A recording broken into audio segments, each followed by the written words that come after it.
Okay, good afternoon and welcome to Inside the Huddle. This is going to be about all things NFL streaming. So we have a really interesting lineup of experts here. We have representatives from the direct-to-consumer part of the NFL, and we have the CEO of Cleeng, who have organized all the fantastically important subscription management for this streaming service. So Michael Orloff, Director of D2C Strategy at the NFL, Ian Campbell, Senior Director of D2C Product, and Gilles Domartini, the CEO of Cleeng. So let's just set the scene to start with, guys. And the NFL, I think, famously is an absolute master of slicing and dicing the rights that you hold and maximizing the revenues from every part of the fantastic content that you have. Where does direct-to-consumer streaming, your own streaming, where does it fit into that whole picture? Yeah, so I can take this one. So I think, the way that we think about NFL Plus as our owned and operated streaming service is obviously being a single sport, monthly direct-to-consumer service. We're going to get into that a little bit. I think there's a lot of challenges with that throughout the season, but it does provide us an opportunity to do a lot of things that our other partners that we're giving content to can't, right? So, there's areas in how we think about serving an avid fan. There's a couple examples in the season, right? We play 7 hours of press conferences. Right. That is something that our partners, ESPN, is not going to cover, right? Because they have all of these other sports, all of this other content on their platform, where being a very focused direct-to-consumer service allows us to essentially grow your football diet farther than a partner might do on a day-to-day basis. And fans really want to watch 7 hours of press conferences, right? Maybe not the full 7 hours, but if you're a team first fan, right, you might be able to see a press conference with a coordinator that you might be able to see elsewhere. And we're aggregating all of that different content so fans can come in and come out to the parts that are relevant for them. So if we go back to, I think it was July 22 that you rolled out this new service. What was the thinking behind rolling this new service out versus the old Game Pass? Yeah, I think there's a few things in there. I think one is when we look at our own kind of ecosystem, right, and you think about a fan avidity curve, right? We obviously have free platforms which are serving fans in a lot of really interesting ways in front of the paywall. We had Game Pass at the time, which was a $100 subscription. We didn't really have anything in the middle there in terms of driving someone up that avidity curve into these different parts of the NFL. So I think there was kind of a missing hole in our business model that NFL Plus started to go and fit into. It also coincided with the kind of availability of our mobile live game rights, which was at launch kind of the anchor tenant of our content offering. So those had sat with Verizon for a number of years. That had come up. We previously offered them free in the app. And we were able to kind of move those behind the paywall and create a more premium experience that we're able to offer to a fan at a lower price point. So talk me through how you sort of figured out what would be in that proposition.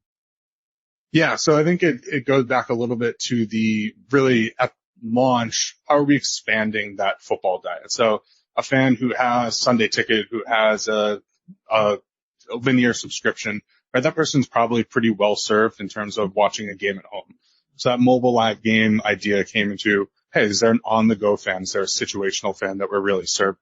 Very similar to, we have replays in the product, right? We have a replay of every game. Someone who's not available on a Sunday but still wants to have that full experience is able to essentially, like I say, grow their football diet through NFL Plus. So it's finding those different niches for fan needs that we can serve in those unique ways. So you kind of drew up your kind of set of objectives and you needed to build this thing, right? So how did you decide what pieces you needed and who you would go to for each piece, and in particular the piece that Gilles here is providing? How did you decide on that? Well, I think one of the great things about having Game Pass was that we kind of knew we were going to go to the next level. This was like 21, 22, and it allowed us to take a year to dig a little deeper with what else we could do. So as Mike was mentioning around the rights, understanding what would we charge? We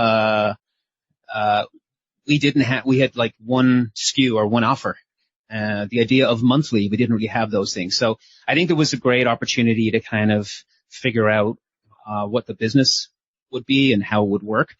And then in terms of the technologies as well, I mean, so it sort of starts with scale, always at the NFL, because when you hit, September, there's absolutely nothing like it, right? Like you go from, like preseason is important and combine and draft that we have coming up is important, but there is absolutely nothing like, the hit on our various different services, from a technology standpoint that like the regular season. So I think, when with Game Pass, we had a very straightforward e-commerce platform, and pretty early on we realized we needed to scale that, and that's where it was great to meet Cleeng and all the work that they had done before to understand how to get up and running.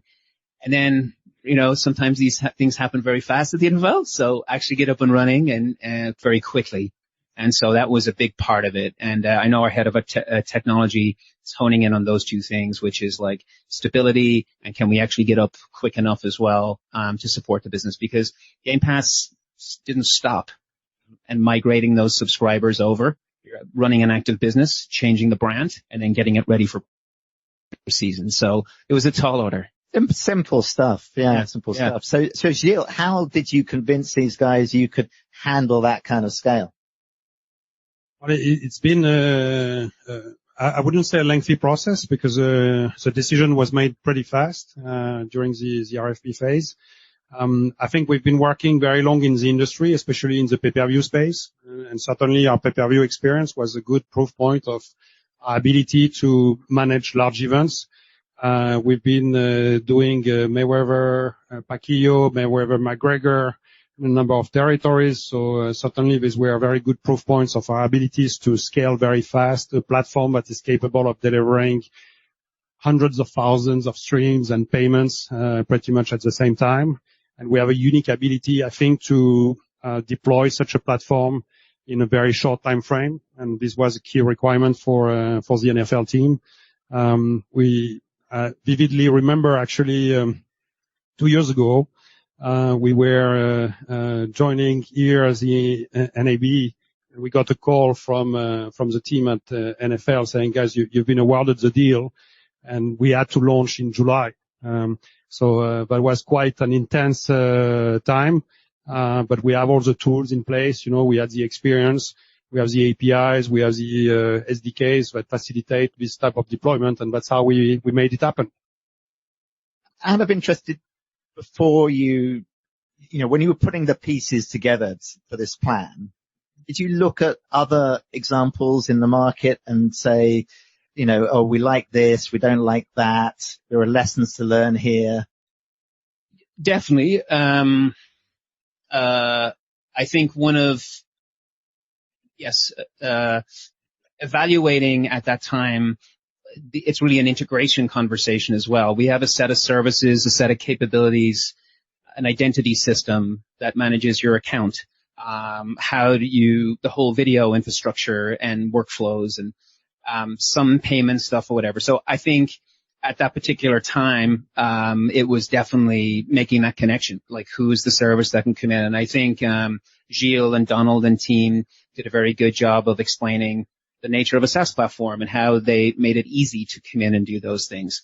Another part I'd add too, when we were evaluating things, is just as a broad business, customer service. And so something that was very distinctive from Cleeng was their high five customer service team, which we've come to rely on for more than just D2C, and actually been able to get that going as well, to stand up the business and supporting our subscribers was obviously very distinctive and very helpful as well. Other than that accelerated time frame, Gilles, were there particular challenges for you in putting together this proposition?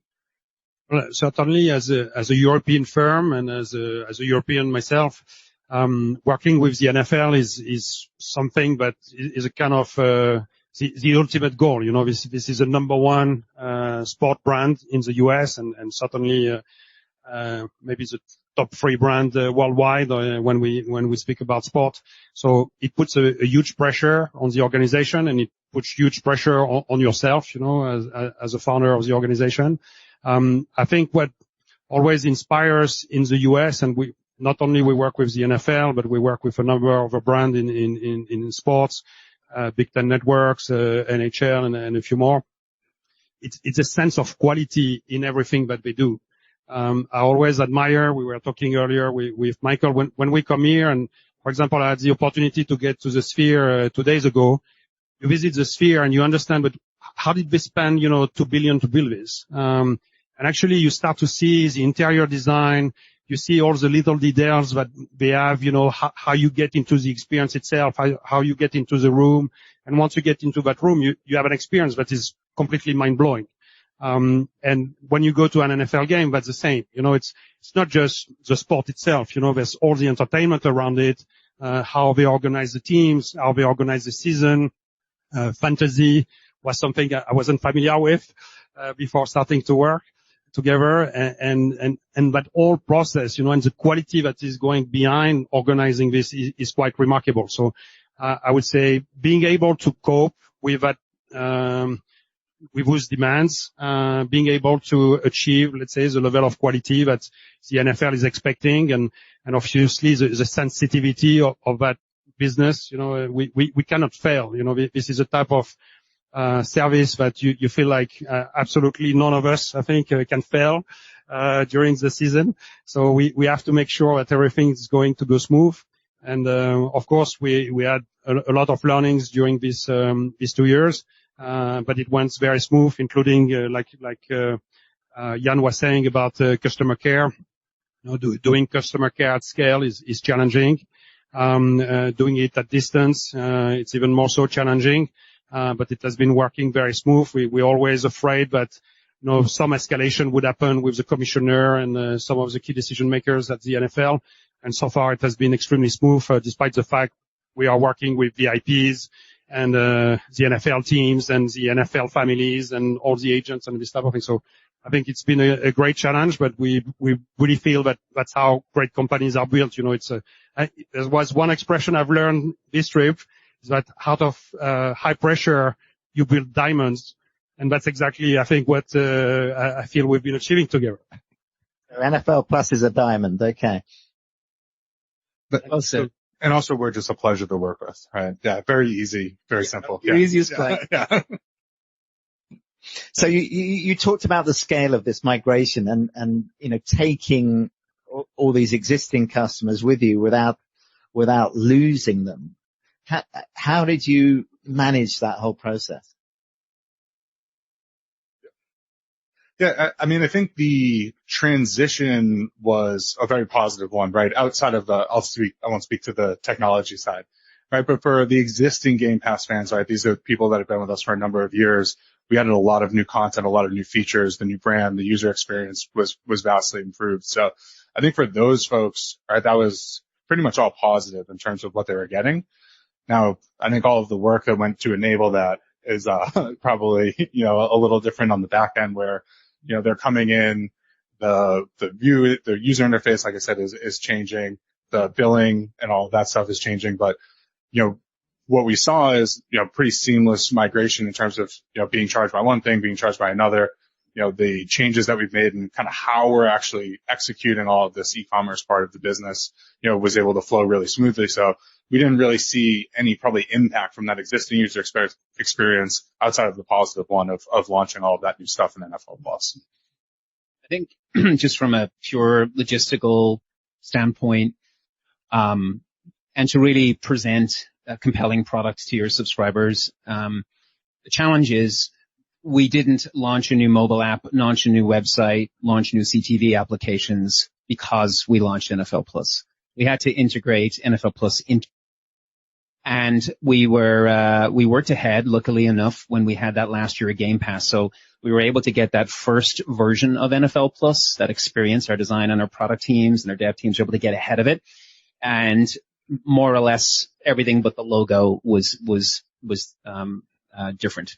So being able to just digest it. And as Mike was saying earlier, we came from a world of having free games in our mobile apps, and predominantly the games are through those rights on mobile. And so trying to organize that into a UI and a product strategy definitely took some time, but also things like an identity system, like a design system and a brand, and our teams are doing that. Spinning up marketing teams to figure out how to communicate the product to people was, all part of it. But, it's still a challenge today that it is a cross-platform product because of the nature of sports rights. I don't think it's exclusive to the NFL. On different devices, the rights vary. And it's a tough one. And it's hard. It's really hard on our design teams. They do phenomenal work. They spend an enormous amount of time with users, with subscribers, to actually try and understand how do you do this product education. It's one thing when content was free, but you're managing a customer, right? So you really do want to make sure that the product is top quality, as Gilles is saying here. So, that's an ongoing one. We launched a new app, NFL Mobile, 2 weeks ago. And so it's literally taken that long to take those learnings and these first versions of NFL Plus and really make it the center of our mobile strategy. And some of the new pieces of NFL Plus that have come along the way as well. Because every year it's grown, right? It started with replays, as Mike was saying, with Game Pass, and we had some preseason live games. Then we had live local games and a little bit of network. And then last year we got to bring in Red Zone and network on top of it. So every year it's changed. So continue. There may be some people who don't know what Red Zone is. Yeah. Explain what it is. Yeah, so Red Zone is a program that happens every Sunday for 7 hours and essentially shows the best plays of every game, kind of every touchdown throughout the entire Sunday afternoon, which again, as you touched on how NFL slices and dices, it is actually one of the only ways outside of Sunday Ticket that you're able to see the live version of out-of-market games. So it does have a pretty unique value proposition in the broader landscape of how to watch NFL. And that piece of content people can watch on their big screen, right? Exactly. Right. So some of our live game content is restricted to mobile. Some of our live game content is available across platform. Our marketing team really loves explaining that to fans in a very short, succinct way. But it's when you're designing the product, our design and product teams, knowing that some of these things may happen a year from now, but you're starting with what you have, and they're making design and product decisions a year from now, but you're not seeing, it hasn't all come together yet. That's where it's like, a several hour show nonstop, versus just games, completely different experiences, right? So, but now it's like we really do have the key pieces of the product, like you say, being cross-platform, that you can be on the go, or you can be at home on the couch, which is probably the best place to watch a 7-hour show. It's really come together. So, and out of interest, do your customers actually understand that in the main, do they understand that they can watch that part of the Red Zone stuff on their big TV? Yeah, I think, what we've learned, I think in year one of NFL Plus, we leveraged a behavior that had already existed, right? So we had those mobile live games in the app. We had a lot of people coming in to watch them. We put them behind the paywall. We essentially continued on in a behavior that had existed over 10 years. I think as we launched new things and cross-platform, we're learning that, creating a new behavior is sometimes a bit more challenging, right? And you have to be very intentional and, smart in terms of how you're trying to communicate and build those new behaviors. And it's a way that, right, Cleeng has actually been very helpful, and we're learning. I don't think this is anything new to anyone here in streaming, but telling the right message to the right person at the right time is pretty critical to drive those new behaviors. You can't kind of have a blanket strategy and saying, hey, we're going to move everyone over to CTV for Red Zone now. So those are some of those new muscles that we're learning to flex across all the parts of our organization, from, knowing who the customer is, having the capabilities to talk to them differently, working with marketing to give them the right messing. Right? It requires a level of coordination kind of in personalization that we hadn't really had to do before, because we had built up behavior up over time. And maybe we were talking about this earlier on, like the first year, that 3 months get up and running, that integration, and now working with Gilles and team around their features like Churn IQ, which is a very distinctive tool set where you have your managed subscribers effectively in a database, and they have very clever ways to start to understand behaviors and segment users in different ways. So to the point of now we can start to tell people a little bit more accurately about Red Zone. We did a lot of experimenting last year with different kinds of promotions and stuff as well on our web platforms. And again, this is another thing that Cleeng were able to help us with. So we can start to figure out how to communicate these things. You know, when people are looking for a game, there's an awful lot of like, it's within 2 minutes and coming in, where's the game? So there isn't a lot, I think for the user experience, there isn't a lot of educational moments. It's sort of like in they go, watch the game. How can we educate you along the way? I mean, churn is a major challenge for any streamer, but it's particularly challenging for sports, right? And you mentioned switching to a monthly model and, people go in and out for games and, it's notoriously challenging.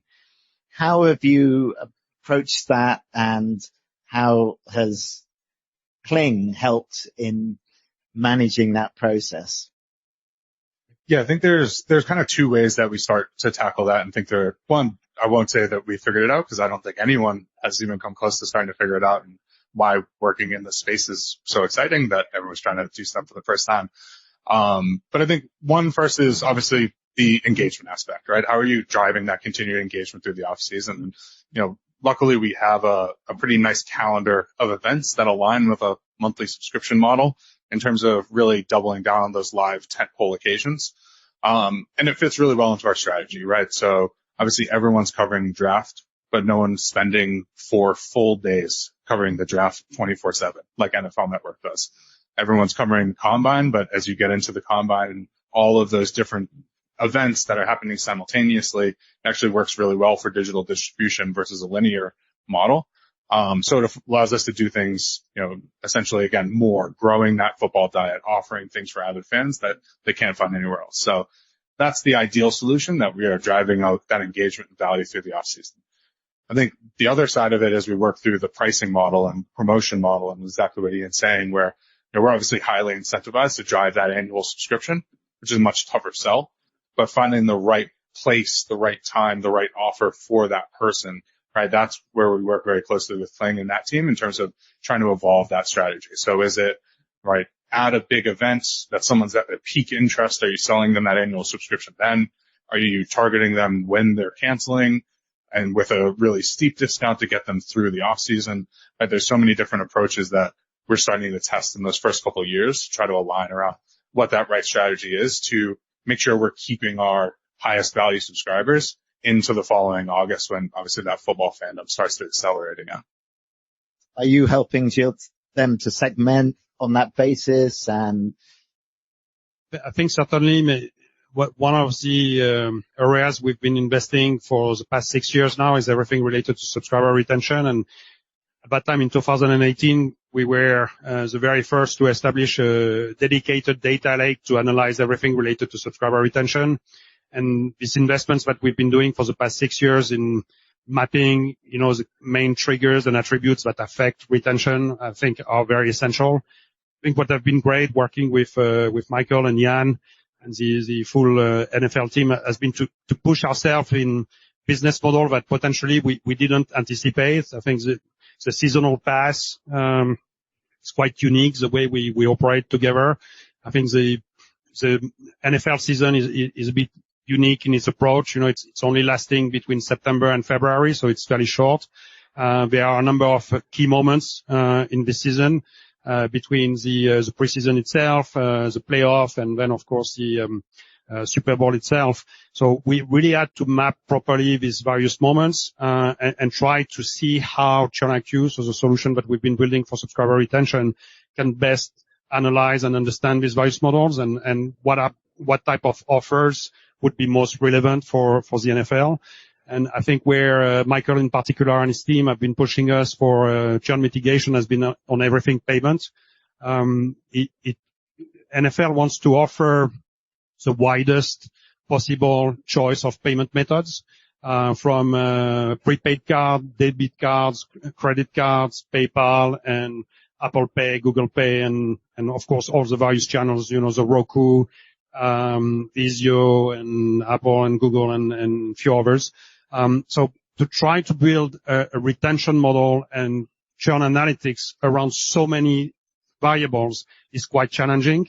I think it's been great to get that push from Michael's team, and I think we both learned along the way. I think, and we kept on optimizing and we kept on aligning the ways of working. And I think now we are able to achieve some very good results. I think the second season we could definitely see some big improvements compared to the first, and certainly we're going to continue to see even more improvements in the third season.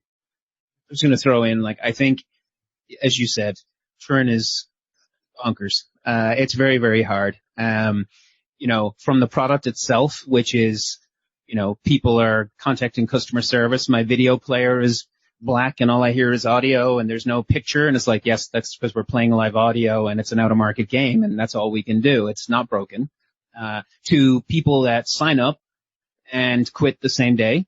You're like, oh, the product's broken. Well, no, it's because it's like a pay-per-view subscription. You can buy a monthly, subscription, and they're just here to watch a game, and they'll be back. So it's a good thing. It's not a bad thing. That's what the customer wants. So I think there's a lot of real detailed use cases to, utilize the technology. Right now, Gilles is telling about the tool set with Churn IQ and all, which is phenomenal. But, Grady, an analyst on his team we're working with, because Combine and Draft, the last time they happened was this time last year. They happen once a year. So the behaviors around Combine, you really need multiple years of it to actually start to understand what the behavior is. So the off-season events have a very different momentum than regular season as well. So when you're looking at an annual subscriber and those behaviors, it gets quite complex. So are you able to give, a rough proportion of, annual versus non-annual? That'd be a question for Mike. I'm not signing myself up for that. No. Yeah, I think I think if you look at our prices and you look at our promotional strategy in the past, we're clearly prioritizing that annual SKU as our, that's our ideal customer, right? Yeah. Because one, it gives us, obviously mitigates the off-season churn problem, but, as we find, it gives us an opportunity to introduce some of the newer stuff that we're doing in the off-season, right? Again, NFL Plus having live games, that's an existing behavior that people are used to. NFL Plus having this incremental exclusive content around tentpole events, that is something that new that we're trying to build, right? So that annual SKU gives us the opportunity to talk to those folks, to introduce them to that content where a monthly subscriber might say, hey, the season's over. Okay, I'm done. There's nothing for me in this product.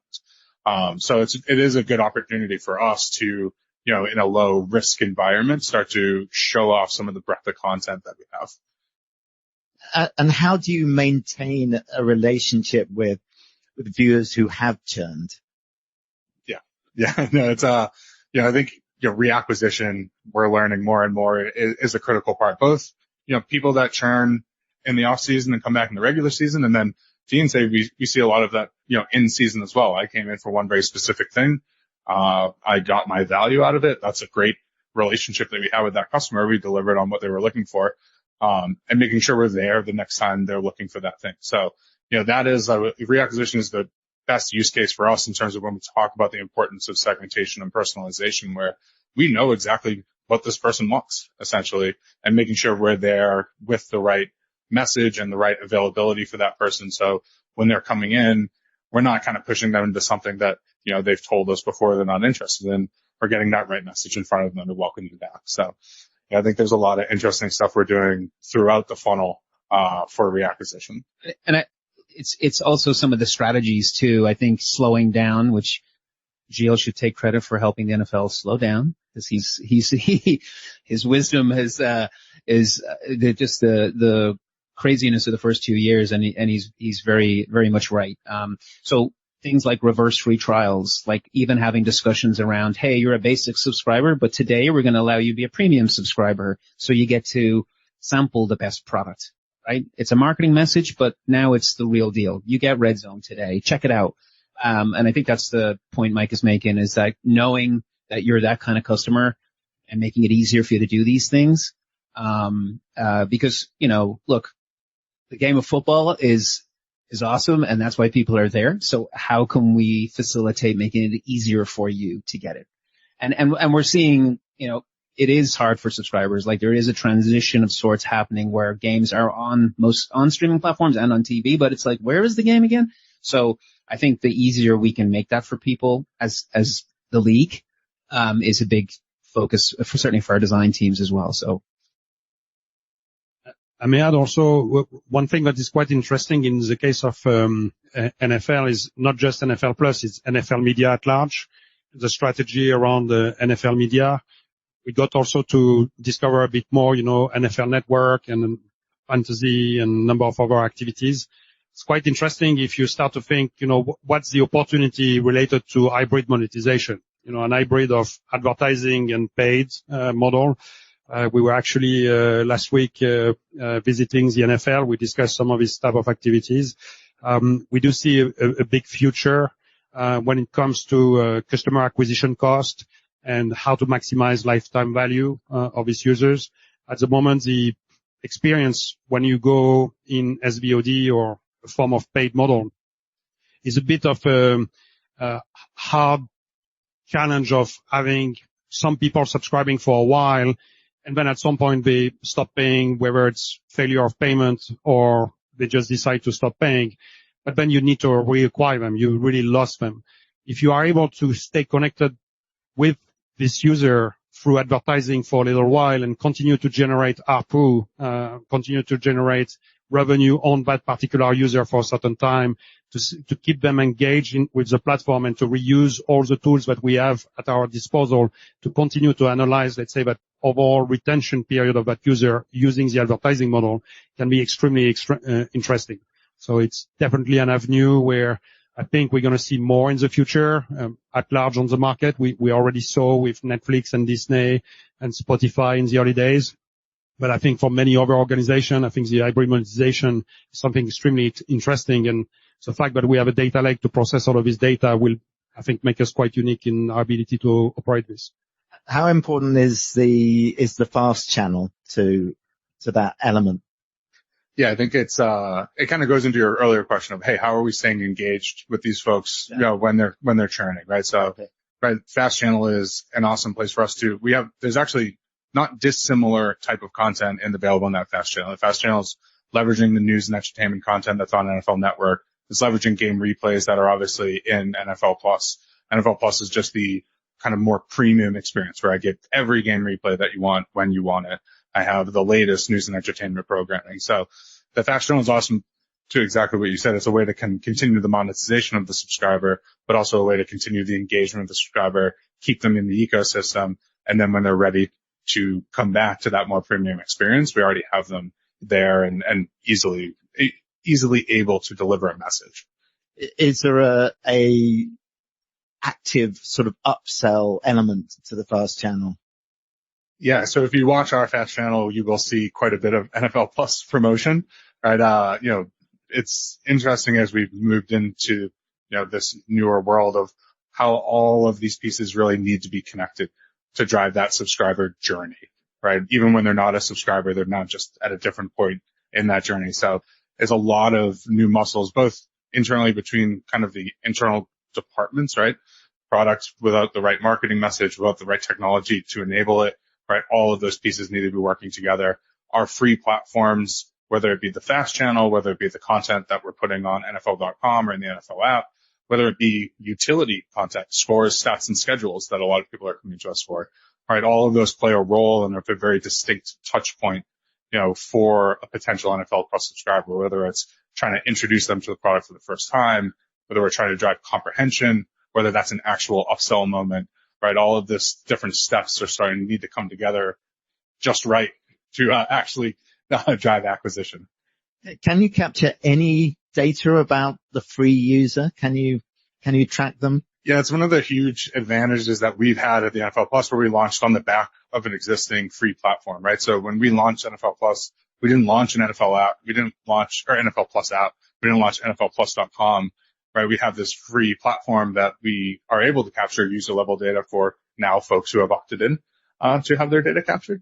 So we're able to see kind of what that user journey is, where those kind of key touch points are, and then what type of content people are engaging with, right? So see, okay, where does it make sense to start to invest in a more premium experience? And then where are places that, hey, maybe fans aren't all that interested in, and that's not a place that we should look to double down. So it was a huge benefit for us that we came into year one really knowing a lot about who was going to be our first users. So to talk us through that trajectory then. So year one was that you already had a head start. Yeah. So what else happened? And then take us into year two, and then where are we going next? Yeah, so I think year one, right, was a lot of learning, right? We had a great set of hypotheses coming in, but nothing's going to teach you those lessons like doing the real thing. Whether it be kind of in the technology that we're using, how to operate that, which I think, I'll let you speak to in a second, which I think we've learned some really good lessons there. And then what that actual behavior is, seeing off-season churn for the first time. Now in year two, we had all these nice learnings. Then we completely changed the product. We launched Network. We launched Red Zone. Cross-platform became a much bigger part of what we were talking about. So CTV obviously being the kind of core value prop there. So again, we're kind of back in learning mode again. Year three, I don't think I'm giving anything away, not launching a total transformation of the product for the first time.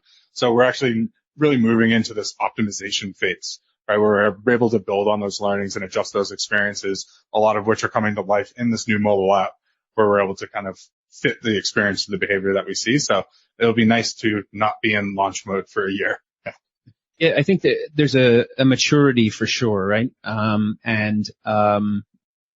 I'll give you one example that we've been working on with Cleeng is there's a set of web components where you can build your churn tools, your commerce flow, and which is fantastic because it gets you up and running very, very quickly. But as we look at tools, we've started to mature a little bit more, and we're starting to see, so for example, where people might be churning out. So we've started experimenting around let's test different tools. Maybe there's exclusive specific services by different groups, and we can drop them in and test them, for example.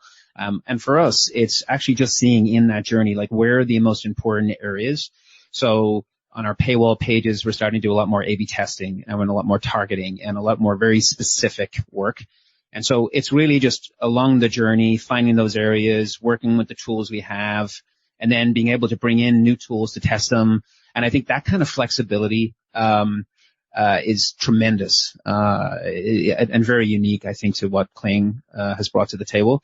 And then our own org as well, like, how are we managing it and running it? And because all the things I just mentioned there are very time consuming and complex and tough to coordinate. So how big is your team, Ian?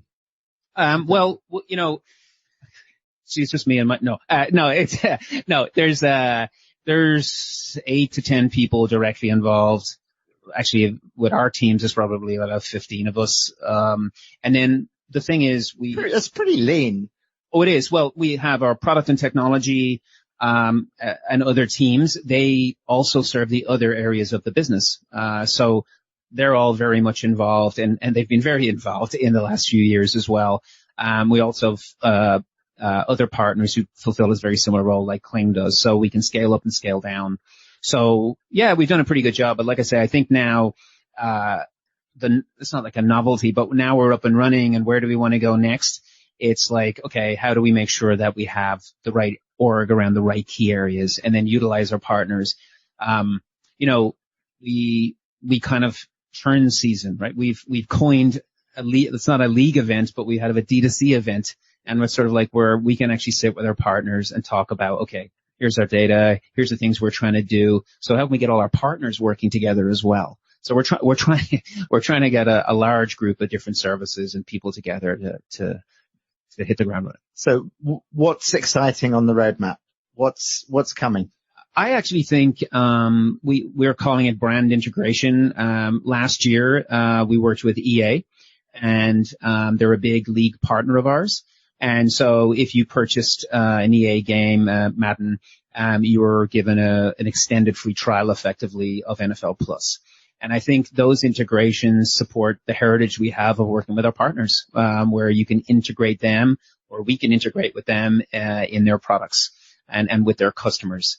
And that's absolutely involves how we use our coupons and our extended free trials, which is again a service from Cleeng, and where that goes in the future, as we start to try and work towards bringing customers and fans together if they're not the same, So that's an exciting 2-3 year thing that we're working with the league on, not just our team.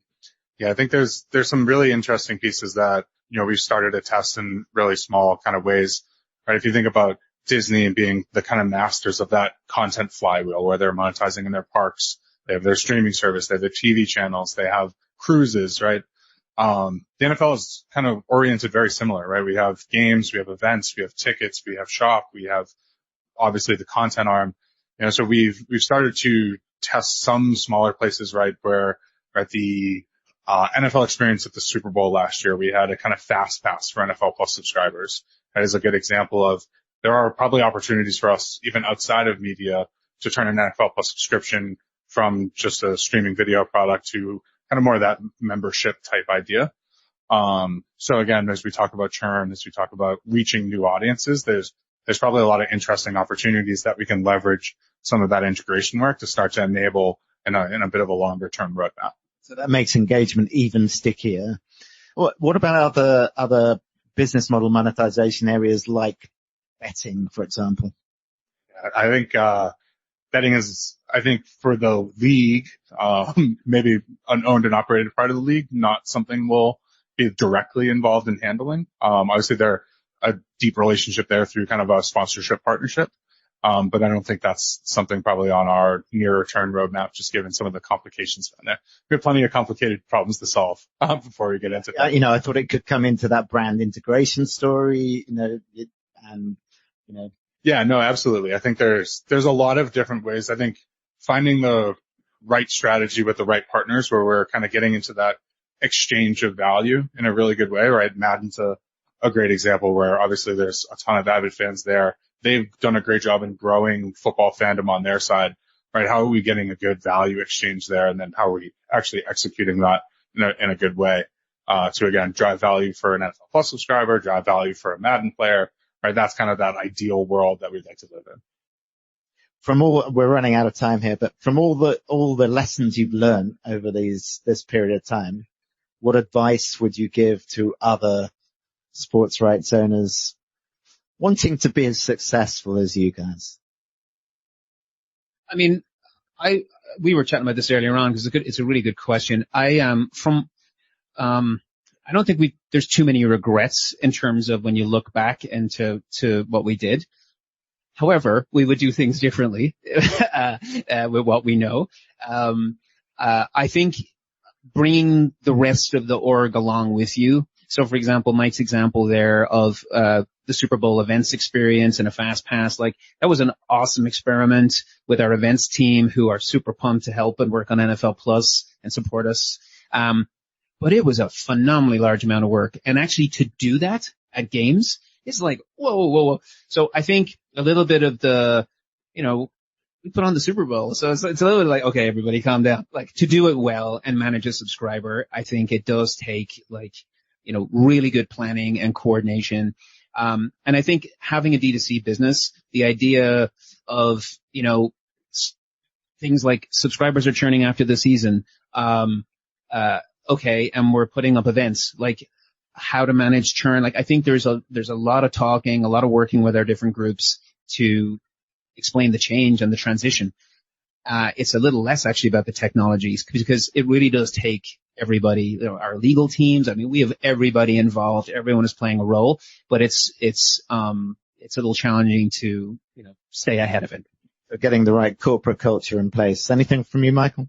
Yeah, I think, as you're talking about, especially launching new things that, I think it's a good lesson for us. Like launching it is really step one, right? You can go in with all of the data and all of the best hypotheses, but, even in this world that we live in, a year or two completely changes the landscape in terms of consumer expectation, in terms of kind of that distribution approach for the league or other things. So, for us is when we're driving towards something new, we're launching it, that's the first step. It's likely not going to work the way that you thought it was going to work. So then how are you now growing and evolving and iterating and optimizing that? And then picking and choosing those areas where are the biggest levers and really not kind of doubling down there. Last word of advice from you, Gilles. I would definitely piggyback on what Mike just said. I think there's a number of vendors in the industry which are making things complex, and it doesn't have to be complex. And exactly to what Mike is saying, you'd better launch and learn instead of trying to strategize forever and develop, some kind of super smart solutions, but actually you have no clue if they're going to work, and you'll only know once, your consumers are about to use it. So I would say move fast, learn fast. And I really want to thank also Michael and Jan for joining today, but to share also this experience. So it's the best way to learn is to try. So try and work with vendors which are making it easy for you to try, basically. Please join me in thanking this great panel.